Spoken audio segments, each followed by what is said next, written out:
Bismillahirrahmanirrahim. Nahmaduhu wa nusalli ala rasulihil karim. Amma ba'd. Insyaallah pada kesempatan ini kita akan melanjutkan kembali pembacaan kitab Fiqhus Sirah. Kita telah sampai kepada tsaniyan, hukum yang kedua, yaitu hukmul azli indal jima'. Hukumnya azal ketika jima'. Jadi yang dimaksud azal itu adalah mengeluarkan air mani di luar kemaluan istri.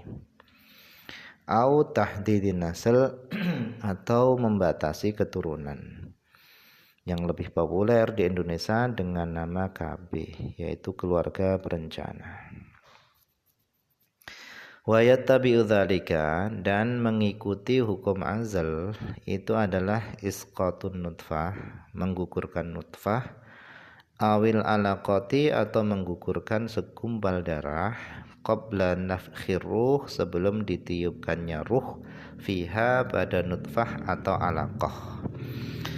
Jadi hukum menggugurkan nutfah atau alaqah sebelum ditiupkannya ruh padanya itu sama dengan hukumnya azal. Nah, apa itu hukumnya azal? Nah, nanti akan kita bahas di depan. Kama sebagaimana yattabi'u dzalika, mengikuti hukumnya azal tadi, umumuma, keumumannya sesuatu, yusammal yauma, yang dinamai pada hari ini bitahdidin nasl, yaitu dengan membatasi keturunan atau KB. Wal haditsul ladzi dzakarnahu, dan adapun hadis yang telah kami sebutkan fi hadza, di dalam masalah ini, itu sharihun, itu menegaskan bijawazil azli, dengan diperbolehkannya azal. Faqad qala, sungguh telah bersabda Rasulullah sallallahu alaihi wasallam, lahum, kepada para sahabat, hinama, ketika istaftuhu, ketika mereka para sahabat meminta fatwa hu, kepada Rasul, fi dzalika, di dalam masalah azal. Kata Nabi, ma alaikum alla taf'alu. Kata Nabi, tidak ada bahaya atas kalian jika kalian tidak melakukan azal. Artinya kata Nabi, kalian mau azal atau tidak itu sama saja. Wa fi riwayati Muslimin, dan di dalam riwayatnya Imam Muslim, kata Nabi, la alaikum alla taf'alu, tidak ada bahaya ke atas kalian, kalian tidak melakukan azal. Ma min nismatin, tidak ada dari sesuatu yang hidup, kainatin, yang ada,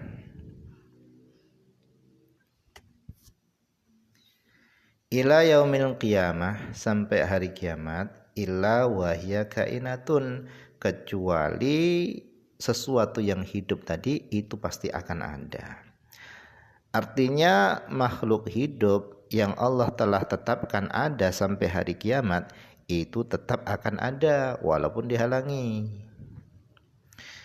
Maksudnya adalah laisa alaikum antatsrukul azla, tidak ada mudarat ke atas kalian, antatsruku al-azla, kalian meninggalkan azal.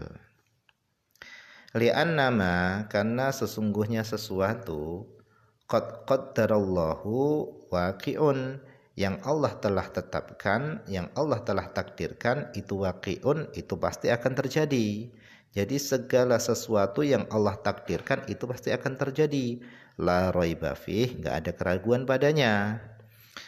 Fala yumkinu, maka tidak mungkin, ayam tani'ah, bisa terjegah, al-muqaddaru, perkara yang telah ditakdirkan, bi'amalikum, dengan perbuatan kalian.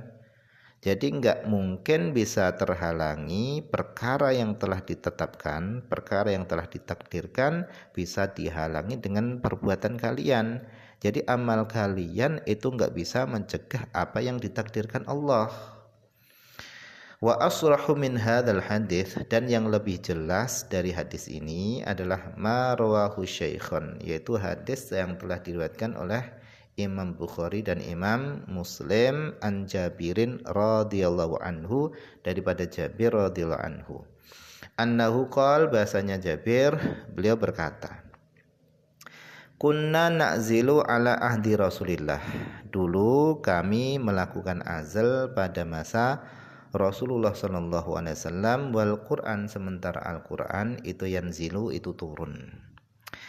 Jadi kata Jabir, kami dulu melakukan azal pada masa Rasulullah, sedangkan Al-Quran ketika itu turun. Artinya kalau azal itu adalah sesuatu yang dilarang, niscaya Allah akan menurunkan wahyu tentang pelarangan azal. Waqad dhahaba jumhurul a'immah, dan sungguh telah berpendapat jumhurul a'immah, yaitu jumhur para imam, binaan ala hadha, yaitu berdasarkan atas hadis ini, hadisnya Jabir. Mereka telah berpendapat ila jawazi mumarasatil azli, yaitu kepada bolehnya melakukan azal. Walakinnahum, akan tetapi mereka jumhur para ulama tadi, mereka ishtarotu, mereka mensyaratkan lidzalika, untuk melakukan azal tadi mereka mensyaratkan muwafaqata zaujati, yaitu kesepakatan istri. Jadi jumhur para imam tadi mereka membolehkan melakukan azal, tetapi syaratnya adalah atas kesepakatan istri. Lima qad yakunu minad dharar biha, karena sesuatu yang terkadang ada dari kerugian yang menimpa biha, istri. Karena bisa jadi istri nggak mau kalau suaminya tadi melakukan azal atau yang lainnya. Ghaira, hanya saja, annahu yukrahu dzalika, bahwasannya yukrahu, dimakruhkan, dzalika, yaitu azal. Dimakruhkannya tadi idza kana sababuhu, ketika sebabnya azal tadi itu adalah khasyatan nafaqah, yaitu khawatir enggak bisa menafkahi keluarga, anak, wa qillata dzatil yad, dan sedikitnya mendapatkan pekerjaan. Jadi intinya mayoritas para imam mereka membolehkan melakukan azal berdasarkan beberapa hadis di atas, tetapi syaratnya adalah atas kesepakatan istri. Nah, tetapi kalau sebab melakukan azal tadi itu adalah takut, itu karena nggak bisa menafkahi keluarga, atau karena takut susah mencari pekerjaan sehingga nggak bisa mencukupi nafkah keluarga, maka melakukan azal ketika itu hukumnya adalah makruh. Tetapi kalau melakukan azal itu tujuannya adalah untuk mengatur jarak anak supaya nggak berdekatan, supaya pendidikan anak-anak itu bisa sempurna, maka itu nggak masalah, karena itu ada kemaslahatan yang baik di situ.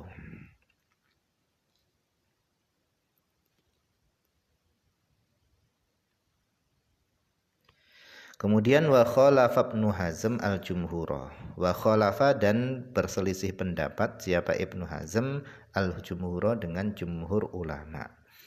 Jadi Ibnu Hazm ini berselisih pendapat dengan pendapatnya jumhur. Fadhahaba, Ibnu Hazm berpendapat ila hurmatil azal mutlaqan, yaitu kepada diharamkannya azal secara mutlak. Mustadilan, hal keadaannya dia berdalil bima, dengan hadis rawahu Muslimun, yang telah diriwayatkan oleh Imam Muslim, annan Nabi sallallahu alaihi wasallam, bahwasannya Nabi sallallahu alaihi wasallam suila anil azal. Nabi sallallahu alaihi wasallam beliau ditanya tentang azal. Faqala, kemudian beliau menjawab, dzalika al-waqtul khafi. Azal itu adalah pembunuhan secara terselubung. Wastadalla, dan beliau berpendapat berdalil bi ahaditsa ukhra, dengan hadis-hadis yang lainnya. Kulluha, seluruh hadis-hadis tadi itu mauqufun, itu terhenti ala sahabah, kepada para sahabat. Jadi hadisnya tadi hanya terhenti kepada para sahabat, enggak sampai kepada Rasul. Ini namanya adalah hadis mauquf. Jadi kalau menurut Ibnu Hazm, azl itu hukumnya adalah haram. Famin dalika di antara hadis-hadis yang didalilkan oleh Ibnu Hazm adalah marwahu bisanadihi, yaitu hadis-hadis yang beliau meriwayatkan hadis tersebut dengan sanadnya an-Nafi' daripada Nafi'. Anna Ibnu Umar, bahasanya Ibnu Umar, kana la ya'zil, adalah Ibnu Umar, kana la ya'zil, dia enggak melakukan azl. Waqala, dan Ibnu Umar berkata, lau alim tu, seandainya aku tahu, ahadan, ada seorang, min waladi, dari anakku, ya'zilu, dia melakukan azl, lanakal tuhu, niscaya aku akan menghukumnya.